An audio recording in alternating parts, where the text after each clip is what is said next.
کہنے کو تو میں کہہ دوں گا اور آپ سن لیں گے، لیکن آپ آج کے دور میں اس کو ویژولائز کریں کہ یہ کیسی بات ہے۔ طائب صاحب اندر گئے، ساری دوا واپس کی فارمیسی پہ، اور جتنے پیسے تھے واپس لا کے اس شخص کو دے دیے کہ جا کے اپنے جو بھی آپ کا رشتہ دار ہے اس کا آپریشن کروائیں، میرا اللہ مالک ہے۔ اس کو دوا کے پیسے دیے اور خود واپس چلے گئے۔ یہ بڑی تاریخی بات ہے ناظرین، جو شاید کم طائب صاحب کو مقام اور مرتبہ ایسے نہیں ملا، محض فن کی بدولت نہیں ملا، وہ بہت بڑے آدمی تھے۔ آج تک اور ہمیشہ کبھی بھی جنہوں نے ان کو دیکھا ہے، جنہوں نے نہیں دیکھا وہ تو ظاہر ہے ان کے فن سے فیضیاب ہوں گے، لیکن جنہوں نے ان کو دیکھا ہے وہ کبھی یہ فیصلہ نہیں کر سکتے کہ طائب صاحب بڑے نعت گو تھے یا بڑے انسان تھے۔ وہ آپ ان کی اس حیثیت سے دیکھیں گے تو لگے گا نہیں یہ زیادہ، اس حیثیت سے دیکھیں گے تو لگے گا کہ نہیں یہ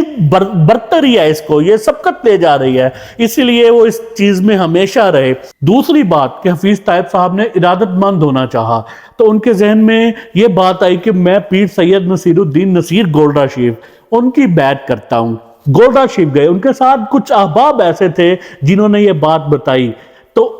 طائب صاحب گولڈا شریف پیر صاحب کے پاس گئے تو پیر صاحب کو پتا چلا کہ طائب صاحب آئے ہیں، تو پیر صاحب نے بہت ادب سے ان کا استقبال کیا۔ تو طائب صاحب نے ان کی بیعت نہیں کی کہ میں جن کی بیعت کرنے کے لیے آیا ہوں وہ میرے ساتھ اتنی عزت کر رہے ہیں اور میرے ساتھ اتنی عزت والا معاملہ کر رہے ہیں، تو میں ان کی بیعت کر کے جو اپنے تسکین اپنے آپ کو دینا چاہتا ہے وہ مجھے مل نہیں سکتی، کیونکہ جہاں پہ عزت کا تعلق ہوتا ہے وہاں بیعت نہیں ہو پاتی۔ تو طائب صاحب واپس آ گئے، بیعت نہیں کی، بلکہ ایک مزاح کی بات جو ہے وہ آ گئی۔ پیر بھولا صاحب تھے ان کے ساتھ، والد صاحب کے دیرینہ رفیق ہیں اور بہت ہی شفیق بزرگ ہیں۔ تو طائب صاحب نے پیر نصیر الدین نصیر صاحب سے کہا کہ یہ پیر بھولا صاحب ہے جو میرے ساتھ آیا ہے، ان کا نام پیر بھولا ہے۔ تو پیر صاحب نے مزاح میں کہا کہ پہلا پیر ویکھیا جڑا بھولا بھی ہے۔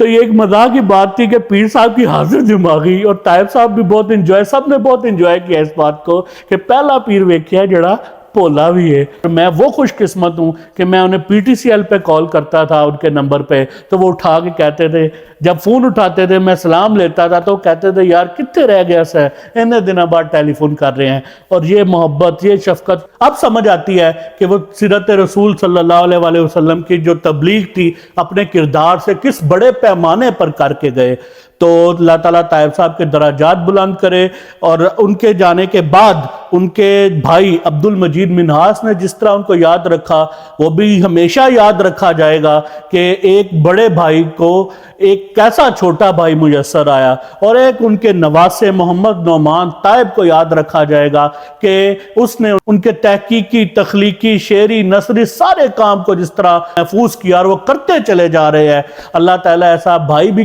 کم لوگوں کو دیتا ہے اور ایسا نواسا بھی کم لوگوں کو دیتا ہے۔ اور چوتھی بات یہ کہ طائب صاحب کو عوام الناس سے ان کے کلام کا تعارف سب سے پہلے قاری زبید رسول شہید رحمت اللہ علیہ کے ذریعے ہوا، خوشبو ہے دو عالم میں تیری ہے گل چیدہ، اور اس کے بعد سرور بھائی نے جتنا ان کے کلام کو پڑھا اور جس طریقے سے اور جس ڈیڈیکیشن سے پڑھا وہ اپنی مثال آپ ہے۔ ایک اور تاریخی بات میں کرتا جاؤں کہ سید منظور الکونین شاہ صاحب نے مجھے ایک دفعہ کہا، یہ سرور بھائی کے لیے بہرحال ایک تاریخی بات ہے، مجھے شاہ صاحب نے کہا، سید منظور الکونین شاہ صاحب نے کہا کہ جس طرح حافظ مظہر الدین مظہر علیہ رحمت کا کلام میں پڑھتا تھا تو ساری جگہ پر وہ پہنچ جاتا تھا اور وہ مشہور ہو جاتا تھا، اس طرح حفیظ طائب کے کلام کو آج کے دور میں جس طرح سرور نقشبندی نے پڑھا اور وہ مقبول ہوا، یہ بالکل ایسا ہی ہے جیسے میں حافظ مظہر الدین مظہر کے کلام کے ساتھ اٹیچ ہوا اور ہمارا یعنی وہ لازم و ملزوم والی بات ہو گئی۔ اسی طریقے سے سرور نقشبندی اور حفیظ طائب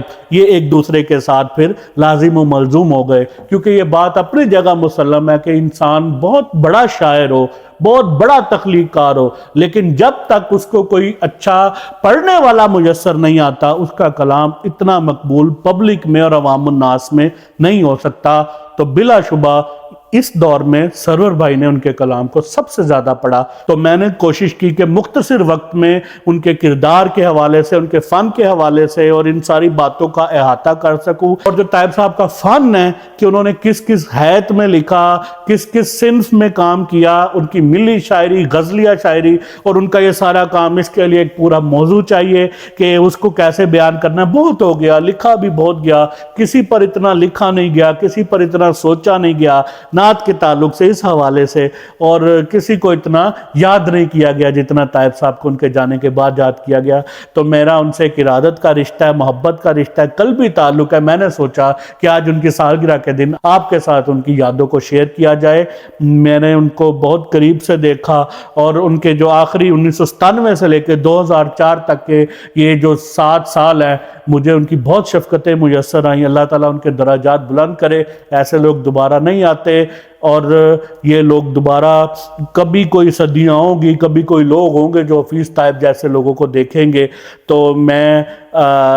خوش نصیب ہوں کہ مجھے ان کی بہت ساری صحبت میسر آئی اور مجھے ان کی محفلیں نصیب ہوئیں۔ اس کے ساتھ ہی مجھے اجازت دیجیے، اللہ حافظ۔